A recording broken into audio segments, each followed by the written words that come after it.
Now let's start with our question number 3.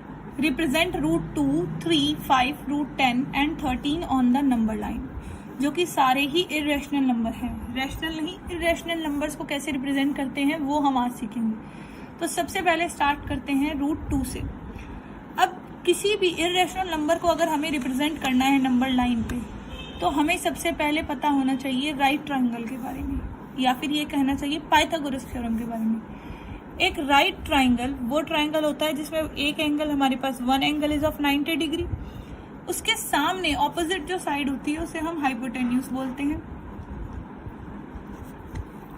Hypotenuse बोलते हैं. और जो 90 के बेस में जो लाइन होती है हॉरिजॉन्टल लाइन, उसे हम बेस बोलते हैं. जो स्टैंडिंग लाइन होती है उसे हम परपेंडिकुलर बोलते हैं. और पाइथागोरस जो थे मैथमेटिशियन, उन्होंने एक थ्योरम दी थी जिसे बोलते हैं पाइथागोरस थ्योरम, जो तीनों ही साइड्स में हाइपोटेन्यूज, परपेंडिकुलर और बेस में एक रिलेशन बताती है कि स्क्वायर ऑफ हाइपोटेन्यूज यानी जो लॉन्गेस्ट साइड है उसका स्क्वायर बाकी दोनों साइड्स के स्क्वायर के सम के इक्वल होता है. It means hypotenuse square is equals to base square plus perpendicular square.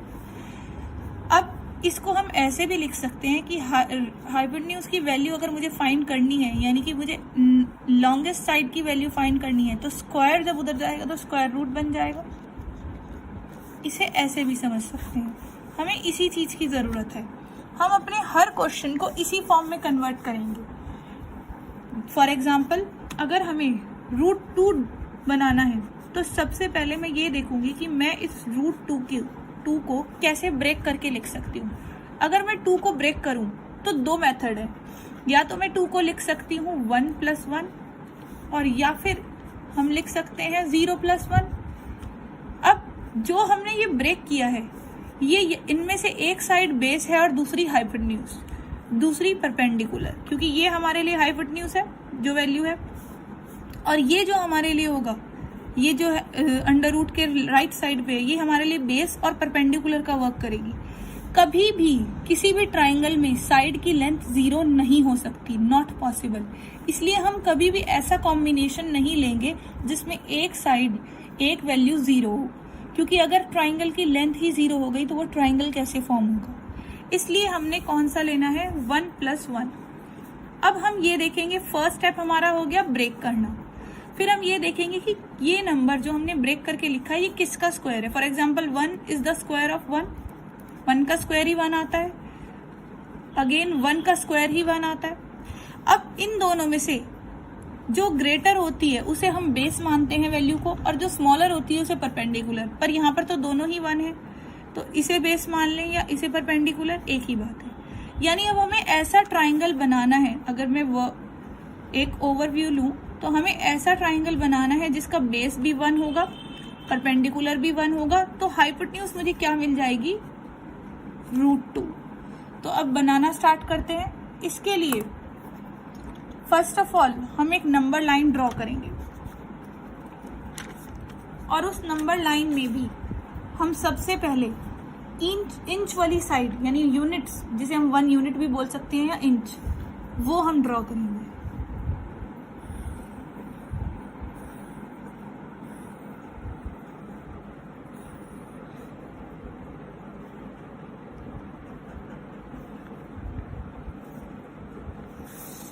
For example इसे हमने लिखा है 0, 1, 2, -1 और एरो. अब हमें ऐसा ट्राइंगल बनाना है जो हमारा ये 90 का एंगल होता है, ये हमेशा हमारे लिए किस पे होगा, 0. अब ये हमेशा हमारे लिए 0 रिप्रेजेंट करेगा, सॉरी, OAB. अब सबसे पहले हम देखेंगे हमें एक ऐसा ट्राइंगल बनाना है जिसका बेस भी 1 है और परपेंडिकुलर भी 1 है. तो 0 से 1 डिस्टेंस, 1 बेस का मतलब 1 यूनिट डिस्टेंस, तो 0 से 1 हो गया बेस. और अब इसी बेस पे परपेंडिकुलर बनाना है, तो 1 पे कैसा एंगल बनाएंगे, 90 डिग्री. स्टार्ट करते.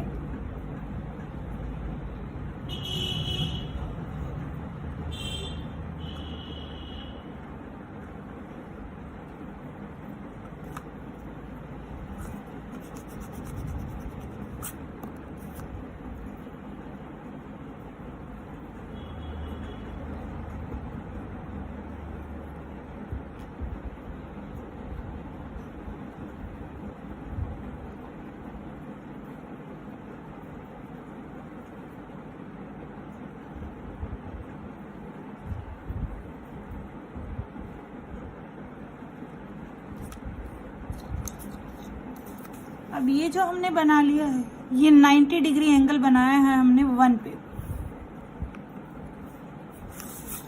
अब बेस तो हमारा 1 यूनिट हो गया है, ये तो हमारा 1 यूनिट है। अब बात करते हैं परपेंडिकुलर की। तो परपेंडिकुलर भी कितना है, 1 यूनिट। तो मैंने यहीं से